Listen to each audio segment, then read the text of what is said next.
And in those days, when the Yamaha R1 was brand new and many feared more Spartan soldiers like it were on the way, Honda said, "Fear not. Why should you not have real sport bike performance in a comfortable package to soothe the back as well as the soul? Yea, though it goeth like stink, the new VFR roosts beside pastures of tender grass, it causeth us to lie down for a quick nap by quiet waters, it doth lead us." It actually was one of the greatest all-round sportybikes of all time. The future is becoming clearer. Through a smoky haze of exhaust fumes, road grime, safety flares and emergency vehicle flashes, a sportbike planet of ridiculous power-to-weight ratios and sheer speed widowmakers is seen. Blame it all on the almost unprecedented success of the Yamaha VFR800FI to 445 pounds wet, 130 bhp at the rear wheel and a waiting list. When was the last time you heard of a waiting list for a Japanese motorcycle? For 1999, the power-to-weight wars will most likely turn into top-speed skirmishes. Suzuki is rumored to be introducing a big-bore replacement for the GSX-R 1100 with projected top speeds of over 200 miles per hour and claimed horsepower output close to 170 bhp. Even once been said jumping into the fray. The family tree actually, Honda cannot claim clean hands in all this superbike madness. The legendary but extinct Norton Mark has been resurrected with help of March Motors International and plans to produce a V8-powered superbike, aptly named the Nemesis, that punches out 225 bhp and 225 miles per hour top speeds. Excuse us for a minute, but we heard something coming from across the pond, a long groan and a yelp followed by an ecstatic sigh.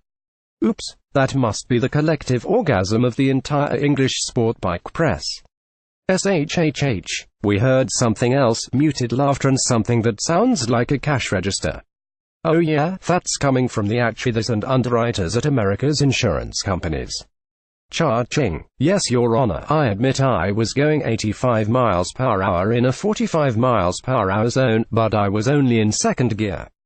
Aiming to reinstate the VFR as the premier all-purpose sportbike, Honda looked to its own racing heritage and Interceptor name.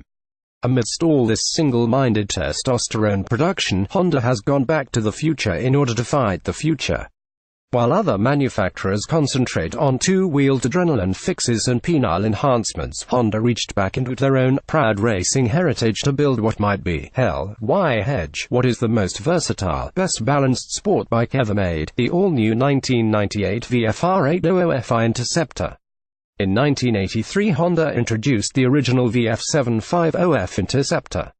An excellent street bike, the original Interceptor also posted 8 AMA superbike victories, including the Daytona 200, and finished second in the series. 3 years later, Honda gave the Interceptor a complete makeover. First, they added an R to the VF. Next, they redesigned the V4 engine with a geared cam drive, offering more peak power. Then they mounted the engine to an aluminum racing frame, covered it with a full fairing and lopped off almost 45 pounds in the process.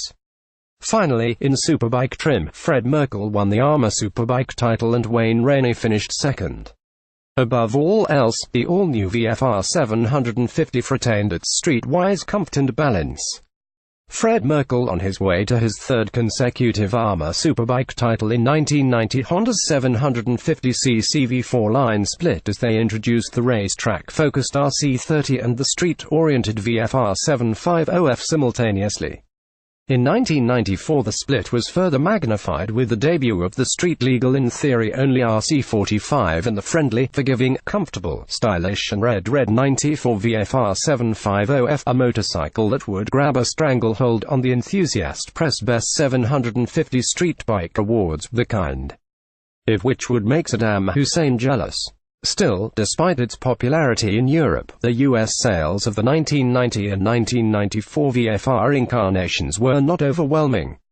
Bikes in the 600cc category offered better acceleration and handling for almost $2,000 less, and both the 1996 GSX-R 750 and new liter-class sport bikes offered superior power-to-weight ratios for the same price.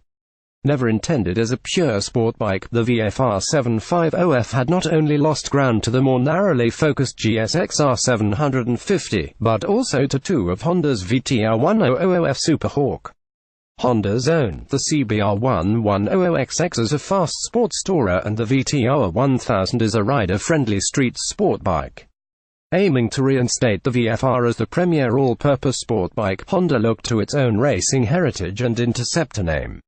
More than that, Honda gave its V4 street sport bike more than a makeover. They designed, from the ground up, a completely new motorcycle incorporating successful technology from other models.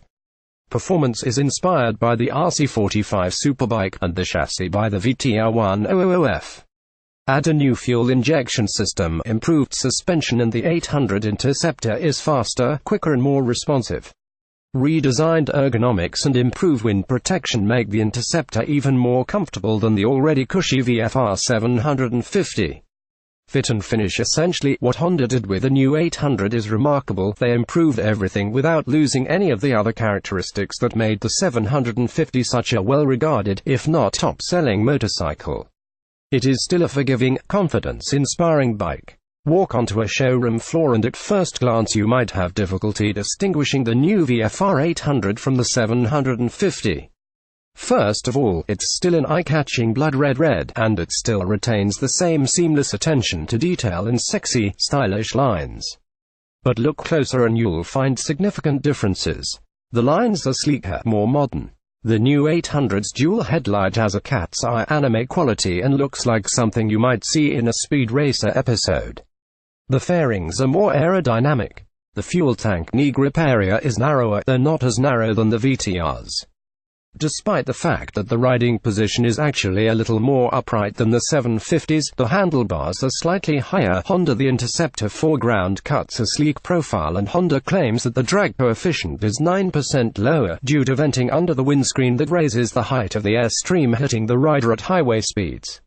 Wind and weather protection is better than the 750, and certainly better than the half-faired VTR. A detachable rear cowling hides the rear passenger seat. Everyone who rode the 800 remarked about how much less wind resistance they felt at highway speeds and how much more comfortable the riding position is, improvements not often associated with enhancing the sport riding aspects of a motorcycle, yet they noticed that the 800 still feels sleeker, slimmer and sportier than its predecessor. "Cool, check this out," said Associate Editor Billy Bartels late last year after receiving Honda's 1998 new product press releases. The new VFR has this cool race-like single-piece tail end with a cool tail light. It's the most obvious stylistic departure from the 750 and one of the first things noticed. Sleek and aggressive, the tail light lens is cleanly integrated into the single-piece tail end. Not only does it look more modern, Honda claims it provides better visibility. Although the 750 got a bigger thumbs up from our pillion passenger because it was sprung softer, there were no complaints about 800's comfort. The rear passenger riding position. The seat itself is, well, a competent stock seat, meaning it's not exactly a Corbin seat, but then neither does it suck. It's hard to get excited about it either way. The new RC45-inspired V4 engine shares the same basic fundamental design as the 750's, a 90-degree, liquid-cooled DOHC power plant with a right-side mounted gear-driven camtrain. Displacement has been increased to 782 ccs due to a 2 mm larger bore than the 750 and a 2 mm longer stroke than the RC45 750 bore X-stroke, 70.0 mm by 48.6 mm RC45, 72 mm by 46 mm 800 to 72 mm by 48 mm. New, redesigned pistons coated with a solid lubricant and all new aluminum composite cylinder sleeves combine to create a slightly higher compression ratio 800 to 11, 6 to 1, 750 to 11, 0 to 1. The new engine is lighter and 15 mm slimmer than the 750's. For better mid-range punch, the crankshaft remains 180 degrees as compared to the RC45 Superbike's 360-degree crank. As for the 750's highly regarded, smooth shifting tranny, the 800 is just as smooth. Like the RC45, the new 800 is fuel-injected, but, believe it or not, the 800 boasts the next step in its development. The 800's EFI system is smaller and more compact than the RC45's 800's. Fuel injectors are 65.1 mm long, RC45's are 74.0 mm and at least 2 pounds lighter. Each cylinder is digitally mapped to help provide precise fuel delivery and spark control. Exhausts exit through a 4x2x1 exhaust system that features a huge, heavy, 6.4-litre stainless steel can. For those interested in reducing weight, replacing the stock muffler with an aftermarket silencer can take as much as 4 to 5 pounds off. We feel that this was one of the smoothest, most refined fuel injection systems we've tested. Although the 800 feels a tad flatter than the 750 on the bottom, throttle response, particularly after 3,200 revolutions per minute, is crisp and immediate. Power is delivered evenly. There is no lean surges found on BMWs, no noticeable flat spots like those found on stock T-Series Triumphs, and it lacks the mapping flaws that plague the TL100s. As with any fuel-injected motorcycle, smooth throttle control is important, particularly mid-corner. At the VFR800 intro, a relatively heavy-handed member of the press, to the amusement to the Honda engineers who believed they had gotten this one right, complained that the fuel injection was too precise, too crisp, too immediate, saying he preferred the carburetted VFR750. True, the fuel-injected 800 demands more vigilance and more refined inputs than the 750. While neither motor approaches open-class power, where you might downshift twice on the 750 to pass, you can usually get away with only one downshift on the 800, if any at all, and with the throttle response being what it is, you'll certainly jet off quicker once the throttle is twisted. This is a motorcycle that can easily be ridden in one gear. Although the VTR is torquier and produces more top-end horsepower and the 800's horsepower and torque gains over the 750 are modest, the 800, in part because of its excellent fuel injection system, feels fast and powerful, yet smooth. The 800 reaches peak torque quickly, though not as fast as the twin-cylindered VTR, and holds it for over 3,000 RPMs, from 6,000 to 9,000 revolutions per minute. The 800 also reaches the upper limits of its horsepower quicker, though the 750 does reach peak horsepower at 9,750 revolutions per minute compared to the 800's 10,250 revolutions per minute, and holds it longer than the 750 dyno charts are here. That is the advantage of progress. Basically, ham-fisted riders will have to teach their right hands better habits. Simply put, we feel that this was one of the smoothest, most refined fuel injection systems we've tested.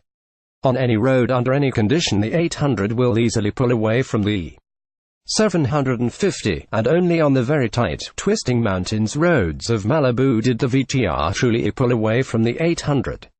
It is there, along with wheelies, where the VTR shows its only real advantage over the 800. However, as a sport touring ride, the 800 slaps the VTR around. The Super Hawk has a horrendous cruising range, about 120 miles from a 5-gallon fuel capacity 4.2-gallon tank with a 0.9-gallon reserve, while the 800 posted 200-mile intervals between fill-ups. The 800 is also a more confidence-inspiring ride, meaning that it's easier to ride on unfamiliar roads and corners. Of course, the fact that it is more comfortable over longer distances and offers far superior wind and weather protection goes without saying. Similar to the VTR100F, the 800 Interceptor features side-mounted twin radiators. Honda claims that cooling efficiency is improved by taking advantage of the difference in air pressure between the higher pressure air cavity and the lower pressure outer fairing surface, drawing air through the radiator at highway speeds. The side-mounted radiators also allowed the wheelbase to be reduced 1.2 inches and the engine to be mounted closer to the front wheel for improved weight bias and a lower center of gravity. The result is a better handling and lighter, neutral turning motorcycle.